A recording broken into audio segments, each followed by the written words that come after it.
وقل رب زدني علما۔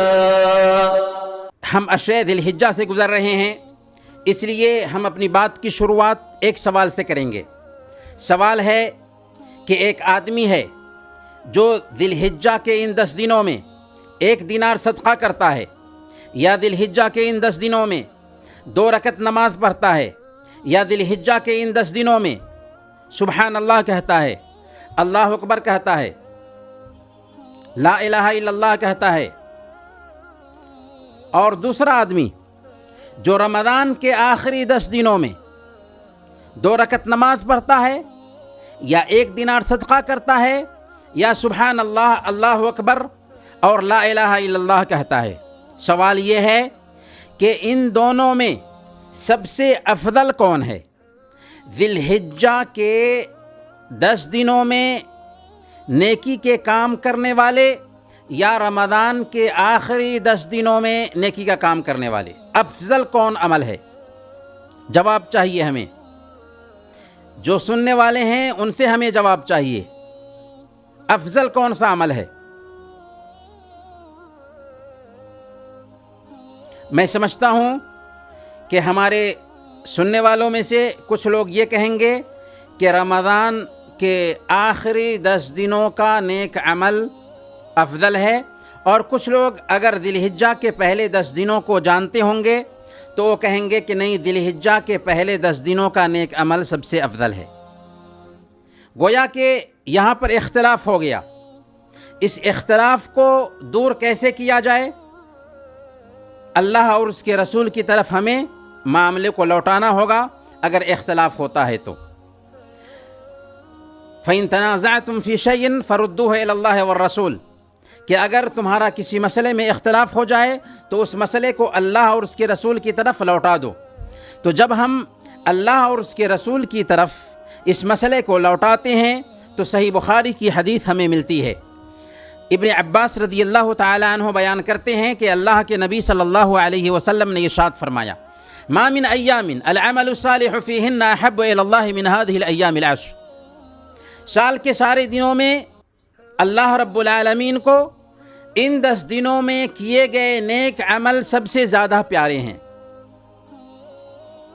صحابہ نے پوچھا، کیا اللہ کی راہ میں جہاد بھی نہیں؟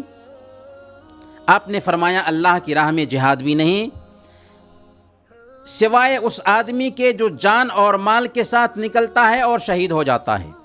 اگر میں پورا لیکچر دے دوں اور ان 10 دنوں کی اہمیت، ان 10 دنوں کے مقام اور ان 10 دنوں کے مرتبہ کو ہم نہ سمجھ سکیں تو ہمارا یہ لیکچر بے فائدہ ہوگا۔ اس لیے لیکچر شروع کرنے سے پہلے ہمیں اپنے آپ کا جائزہ لینا ہے کہ رمضان کے آخری 10 دنوں میں ہماری جو کیفیت تھی، کیا ذی الحجہ کے ان 10 دنوں میں کم سے کم وہ کیفیت پائی جا رہی ہے؟ اگر نہیں تو اپنا محاسبہ کرنا ہے، کیونکہ میں نے یہ جو سوال کیا آپ سے، یہ سوال میرا نہیں تھا، یہ سوال عصر حاضر کے ایک فقیہ، عصر حاضر کے ایک عالم فضیلت الشیخ محمد بن صالح العثیمین رحمۃ اللہ علیہ کا یہ سوال تھا۔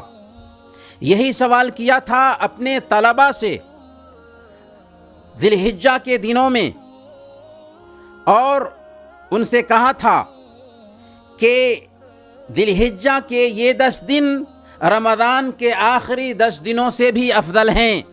یہ بات اہل علم سے چھپی ہوئی نہیں ہے، لیکن عام لوگ نہیں جانتے ہیں، اس لیے اہل علم کی ذمہ داری بنتی ہے کہ عام لوگوں تک یہ میسج پہنچائیں۔ اس لیے آج میں آپ تک یہ پیغام پہنچا رہا ہوں کہ رمضان کے آخری 10 دنوں سے بھی افضل یہ دن ہیں جن سے ہم اور آپ گزر رہے ہیں، لیکن ہمارے سماج میں ان 10 دنوں سے پہلو تہی لوگ اختیار کرتے ہیں، ان 10 دنوں کی اہمیت کو، ان 10 دنوں کے مقام اور مرتبہ کو، اور ان 10 دنوں کی فضیلت کو نہ جاننے کی وجہ سے۔ اس لیے میرے بھائیوں، ہم پورا لیکچر سن لیں، لیکن ان 10 دنوں کی اہمیت، ان 10 دنوں کا مقام اور مرتبہ ہمارے ذہن میں نہ بیٹھ سکا اور پھر عملی زندگی میں ہم ان 10 دنوں کی عظمت کو نہ اتار سکیں تو کوئی فائدہ نہیں ہوگا اس لیکچر کا۔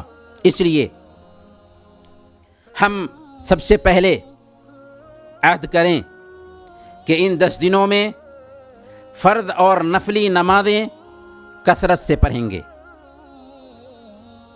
روزوں کا اہتمام کریں گے، قرآن کریم کی تلاوت کریں گے، ذکر کا اہتمام کریں گے، صدقات و خیرات کا اہتمام کریں گے اور دعوت کا اہتمام کریں گے، کیونکہ یہ 10 دن سال کے سارے دنوں میں افضل دن ہیں۔